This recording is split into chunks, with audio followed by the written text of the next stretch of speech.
there is a growing citizens movement demanding an explanation of chemtrails. And I talked to my NSA buddies at Fort Carson, Peterson Air Force Base, and Buckley, where I was actually their doctor taking care of the pilots flying and spraying the chemtrails. So I know it's real. If anybody says it's not real, they're full of it. It's not the same as conducting some localized test for some defensive project. This is open air operations. It's not a test. This thing is in place.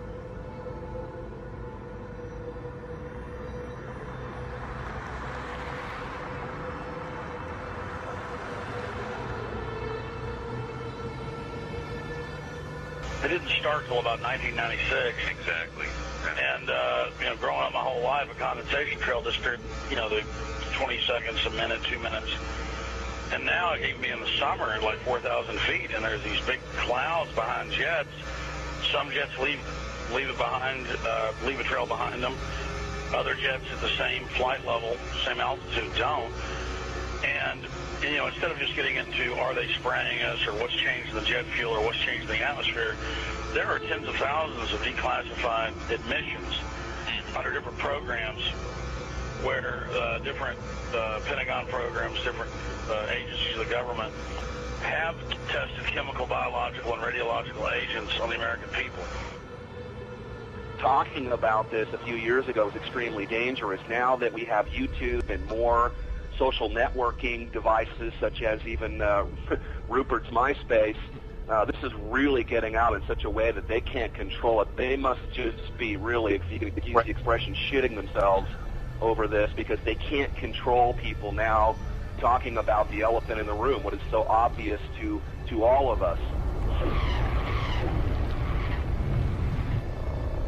There's a feeling from that area that the state doing all of these weather modification programs might not be doing it for the benefit of the citizens of Texas and other states that they may impact as well. Well, many of the planes that we're seeing here in Abilene will actually turn whatever they're spraying on and off right before our eyes.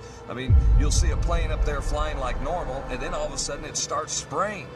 We've seen them fly off into the distance and then loop around and fly back again. These are not your typical planes with a preordained path destination from city to city. Someone needs to explain to me why do they stop traveling in one particular direction and then loop around and come back again. They perform this behavior so many times that we start seeing the tic-tac-toe grids in the sky. We're witnessing the giant X's. And I mean, Rosalind, when you and I grew up, these contrails naturally dissipated in a few seconds or perhaps a minute max. But these things expand, they grow bigger, and before you know it, the entire sky is overcast. That's correct. And they are there all day. They do loop the loop around our county and our state. We follow them at times with spotters in different areas, watching the planes loop, come back around. And we know from the FAA records that the jets from commercial airlines fly in straight lines. And coming across our county, there aren't many, and they stay mostly in certain patterns. The jets that we see leaving the persistent jet contrails move in directions that normal jets wouldn't fly because it would use too much fuel and put them off schedule. And the jets that we see here do loops. We've got pictures of them looping the same X's and crosshatches. But I believe that some of that, not only are they looking for keeping something in the air almost all the time, but we feel that some of the markings are to mark the start and stop areas for their programs so that they can watch their experiments either from satellite or the ground.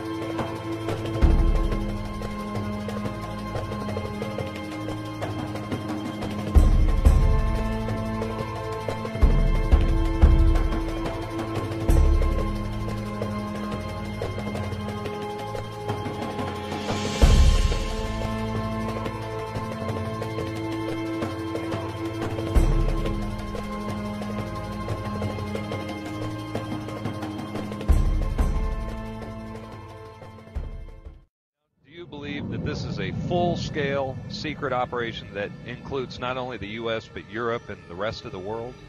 Well, that's apparent because you can see the pictures from all over the world, and I get them constantly. Some areas are worse than others. The excuse for this is, number one, weather modification, number two, to save us from global warming, and number three, to save us from the terrorists. A lot of these programs, of which there are many patterns and which has been designated as wake vortex simulation carried out by NASA Langley Research Center, many of these operations and the patents go on to explain how if there is a biological attack by terrorists at some point, that these exercises and practices will, in a sense, save us with the spider webbery that comes down from the aerosol spraying, potentially gathering the chemical mass spray that could be sprayed on any given population. The problem with that is the terrorists don't have the means to deliver this. They don't have the access to deliver this over the American populace per se. And the only people who have been doing this, that is biological experiments on the American people, is the military themselves, which has been admitted from everything from Operation Shad to the spraying that happened in San Francisco, I believe back in the 60s and the 70s, that literally killed people. Again, I may not be able to ascribe intent, but what I can say is that it is expected that there will be increased mortality as well as the potential of a huge host of unknown pathogens that we are subject to, and this is not based on speculation. There's a whole arena of biological research that we haven't even begun to touch on. Could a strange substance found by a Southwest Arkansas man be part of a barium found in our sample? A community of the San Bernardino Mountains has a real mystery on its hands. The official explanation here is that jet contrails are causing strange lines in the sky. What effects barium has on the body. Short-term exposure can lead to anything from stomach to chest pains. Long-term exposure causes blood pressure problems. Ryan addressed concerns by chemtrail researchers that barium could be meant to wear down a person's immune system. You're talking about dominating our air supply without the human consent in a way that is difficult for many of us certainly to conceive, and certainly many of us refuse to accept it even in the light of sufficient and overwhelming evidence.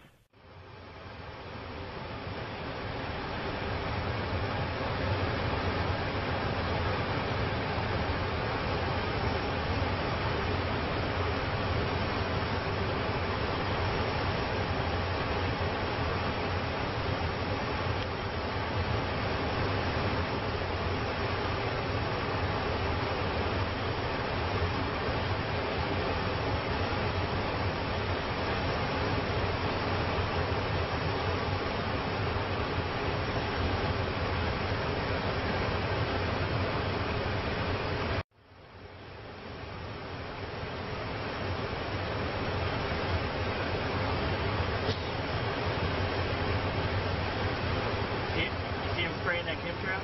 Nope. Good thing we're above it. I know. Oh, we'd be dead right now.